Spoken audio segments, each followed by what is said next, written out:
جس شخص کی خاموشی فائدہ نہیں دیتی اس کی تقریر بھی فائدہ نہیں دیتی. تقریر کتنی ہی منظم، مرتب، سلجھی ہوئی اور دلائل کے ساتھ مرصع کیوں نہ ہو، لیکن اگر وہ دل سے وہ لفظ نہیں نکل رہے تو وہ کانوں کو تو لذت دیں گے، دل پہ دستک نہیں دیں گے. اور اگر بات اندر سے نکل رہی ہے تو اشہد و بلال عند اللہ اشہد، میرے حضور علیہ السلام نے فرمایا بلال کا اشہد بھی اللہ کے ہاں اشہد ہی مانا جاتا ہے. تو یہ دیکھا جاتا ہے کہ اندر کی جو پاکیزگی ہے جب وہ چہرے پہ عیاں ہوتی ہے تو پھر اس کا جمال اپنا ہوتا ہے. تو ہمیں اپنے کردار کو بھی خوبصورت بنانا ہوگا، اپنی گفتار کو بھی خوبصورت بنانا ہوگا، اپنے دل کو بھی پاکیزہ کرنا ہوگا اور اپنے ظاہری بشرے کو بھی پاکیزہ کرنا ہوگا. پھر دیکھنا کہ تمہارے عمل سے، رویے سے کس قدر لوگ قریب آتے ہیں. امام محمد بن حسن الشیبانی بہت بڑے بزرگ گزرے ہیں اور امام اعظم ابو حنیفہ علیہ الرحمہ کے شاگرد تھے، بہت خوبرو اور تقویٰ کے بھی اونچے معیار پہ فائز المرام تھے. بصرے میں تشریف لائے تو عیسائی آپ سے مناظرے کے لیے تیار بیٹھے تھے اور کہہ رہے تھے مسلمانوں کا امام آئے توڑ کے رکھ دیں گے، سوالات کا جواب نہیں دے پائے گا، ہم بخی و دھیڑ کے رکھ دیں گے. امام محمد جب تشریف لائے تو نورانی امامہ، خوبصورت چہرہ، سیاہ داڑھی کا حالہ، جسم کے اوپر نورانی جبہ، جو ہی تشریف لائے تو وہ جو مناظر آیا تھا مناظرہ کرنے کے لیے، جب اس نے امام محمد کے چمکتے ہوئے چہرے کو دیکھا تو اس کے لبوں پہ کلمہ جاری ہو گیا. تو سب نے کہا کہ تم تو مناظرہ کرنے آئے تھے تو یہ کیا ہوا؟ اس نے کہا جب میں نے امام محمد کا چمکتا ہوا روشن چہرہ دیکھا تو برجستہ میرے دل میں خیال آیا مسلمانوں کا چھوٹا محمد اتنا سونا ہے، بڑا محمد کیسا ہوگا. یہ شان ہے خدمتگاروں کی، سرکار کا عالم کیا ہوگا. تو یار ہم اتنے سونے ہو جائیں کہ ہمیں دیکھ کے لوگ مصطفیٰ پہ درود پڑھیں کہ جب یہ حضور کے غلام اس کردار کے مالک ہے تو آقا کی شان کیا ہوگی. لیکن اگر ہمارا کردار لوگوں کو اسلام کے راستے سے ہٹا دے کہ یہ مسلمان ہوا کرتے ہیں تو ہم رہے ایسی مسلمانی سے، تو پھر ہم دیکھیں کہ ہم کہاں کھڑے ہیں.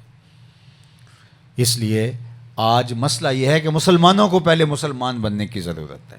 کسی نے کہا تھا کہ مسلمانی در کتابوں مسلمانہ در گور، کہ مسلمانی کتابوں میں رہ گئی ہے اور مسلمان قبروں میں چلے گئے ہیں اور ہم جو ہیں یہ مجسمے بیٹھے ہوئے ہیں. تو اگر ہم صحیح معنوں میں مسلمان ہو جائیں، کردار کے مسلمان ہو جائیں، پھر ہمارا کردار لوگوں پہ اثر انداز ہوگا. کبھی نہیں ہوتا، یہ کبھی نہیں ہوتا کہ آپ کے کردار میں جان ہو اور اس کا اثر نہ ہو، کبھی نہیں ہوتا. آپ اتر جائیں گے لوگوں کے دلوں کے اندر، آپ کی گفتگو اتر جائے گی. بہت بڑے عالم نہ صحیح، آپ کے شکستہ ٹوٹے لفظ بھی دلوں پہ دستک دیں گے. باتیں کانوں سے نہیں ٹکرائیں گی، دل پہ جا کے ٹھہریں گی، رکیں گی دل کے اوپر. لیکن اس کے پیچھے آپ کا کردار ہو، جو آپ کہہ رہے ہیں آپ کے اپنے عمل کا حصہ ہو. ورنہ خوبصورت لفظ کانوں میں لطافت کا رس تو گولیں گے لیکن دل میں ترازو ہونے کا فن نہیں جانیں گے. تو بات جو دل میں اترتی ہے وہ دل سے نکلتی ہے. فارسی والے کہتے ہیں از دل خیزت بس دل ریزت، جو چیز دل سے نکلتی ہے وہ دل میں اترتی ہے. تو اس لیے ہمیں ضرورت ہے کہ ہم اس کو صاف کریں. جتنا زور اس کو صاف لگاتے ہیں کرنے کے، اس سے زیادہ زور اس کو صاف کرنے پہ لگائیں. یہ اس پر کوئی داغ رہ بھی گیا تو گزر ہو جائے گی. باہو علیہ رحمہ نے کہا تھا دل کالے نالوں منہ کالا چنگا، جے کو یہ رمز پہچانے ہو. اصل بات یہ ہے کہ یہ کالا نہیں ہونا چاہیے، اس میں میل نہیں رہنی چاہیے، اس میں صفائی ستھرائی آ جانی چاہیے. پھر ٹوٹے شکستہ لفظ بھی اثر انداز ہوتے ہیں اور دنیا بدلتی ہے. ایسے 90 لاکھ کافروں کو کلمہ توحید ہمارے بزرگوں نے نہیں پڑھایا، ان کے کردار کی چمک تھی. اور آج جتنی تقریریں ہو رہی ہیں اس زمانے میں تصور بھی نہیں کیا جا سکتا. ہمارے الیکٹرانک میڈیا پہ، ہمارے سوشل میڈیا پہ لائیو تقریریں، جلسے جتنے آج ہو رہے ہیں، ماضی میں تو اتنا کچھ نہیں تھا.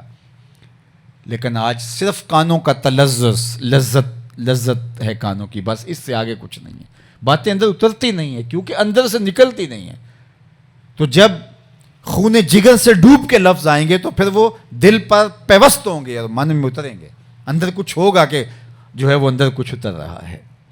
تو اللہ مجھے بھی توفیق دے، آپ کو بھی توفیق دے کہ ہم اپنے کردار کی طرف زیادہ زور دیں. کردار ستھرا ہو گیا تو خیر ہے، پھر ہماری وجہ سے کوئی بندہ سیدھی راہ پہ آ گیا ٹھیک ہے، نہیں بھی آ گیا تو کوئی بات نہیں، ہم اللہ کے حضور اپنے کردار کی سچائی اور خوبصورتی لے کے پیش ہو جائیں گے۔